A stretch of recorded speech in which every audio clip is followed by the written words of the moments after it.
CF ஸ்ரீலங்காவின் யாழ்ப்பாணம், புங்குடுதீவு, நெடுந்தீவு, நைனாதீவு, மன்னார், கிளிநொச்சி, சிலாபம் உள்ளிட்ட கடற்கரைகளில் micro plastic துகள்கள் தொடர்ச்சியாக கடந்த நாட்களில் கரையொதுங்கின.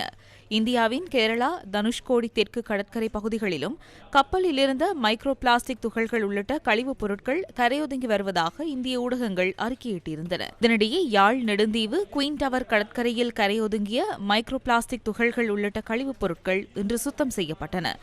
கடல்சார் சூழல் பாதுகாப்பு அதிகார சபையினரால் கடற்கரையை சுத்தம் செய்யும் பணிகள் இன்று முன்னெடுக்கப்பட்டன. இப்பொழுது காற்றினுடைய திசை எமது யாழ் மாவட்டத்தை நோக்கி இருப்பதால் கேரளாவில் இருக்கக்கூடிய அந்த கொட்டப்பட்ட அந்த கழிவுகள் யாழ் மாவட்ட கரையோரத்திலே ஒதுங்கி இருக்கின்றது. அவை மீண்டும் காற்றினுடைய தன்மை மாறுகின்ற பொழுது அடித்து மீண்டும் கடலில் கலக்க வாய்ப்பு இருக்கின்றது. அப்படி கலந்தால் கடல் வாழ் உயிரினங்களுக்கு கொஞ்சம் பிரச்சனையை ஏற்படுத்தும்.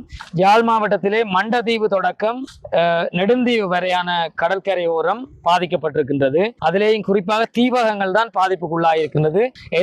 எதிர்வருங்காலங்களிலே தொடர்ச்சியாக அனைத்து பிரதேசத்திலேயும் நாங்கள் இந்த பணிகளை செய்வோம் என்கின்ற செய்தியை தெரிவித்துக் கொள்வோம். லைபீரிய கொடியுடன் பயணித்த MSC எல்சா 3 சரக்கு கப்பல் கடந்த மே மாதம் 25ஆம் தேதி நீர்க்கசிவினால் விபத்துக்குள்ளானது. இந்தியாவின் கேரள கடற்கரையில் இருந்து 38 கடல் மைல் தொலைவில் உள்ள கடற்பிராந்தியத்தில் இந்த விபத்து இடம்பெறும் போது கப்பலில் 643 கொள்கலன்கள் இருந்தமை குறிப்பிடத்தக்கது.